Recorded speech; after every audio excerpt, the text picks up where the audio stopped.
Hi guys, welcome to Easy Math. In this video, we are going to see the next lemma.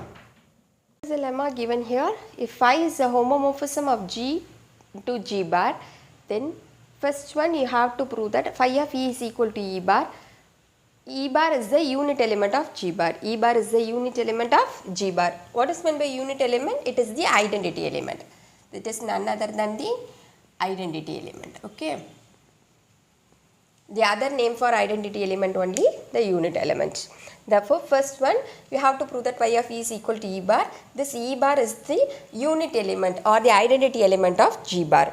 The second one, phi of x inverse is equal to phi of x the whole inverse. Phi of x the whole inverse for all x belongs to G. For all x belongs to G. You have to prove these two conditions.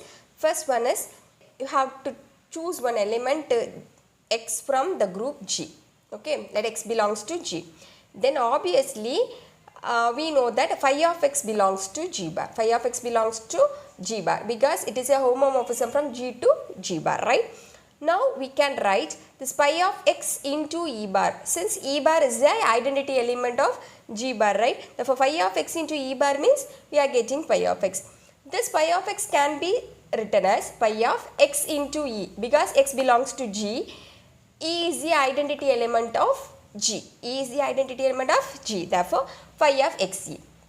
Since phi is a homomorphism, phi of xe can be written as phi of x into phi of E. Therefore, phi of x into E bar is equal to phi of x into phi of E. Therefore, by left cancellation, you cancel these phi of x terms on both sides. We are getting E bar is equal to phi of E. That is, phi of E is equal to E bar. The first case. Next is we have to prove that phi of x inverse is equal to phi of x the whole inverse. Now we are choosing an element phi of x into phi of x inverse. Since phi is a homomorphism, this phi of x into phi of x inverse can be written as phi of x into x inverse. Since x belongs to G, G is a group, inverse element exists. Therefore, x into x inverse is equal to E. Here E is the identity element of G. Okay, for phi of E. By condition 1, that is by case 1, phi of E is equal to E bar. Therefore, phi of x into phi of x inverse is equal to E bar.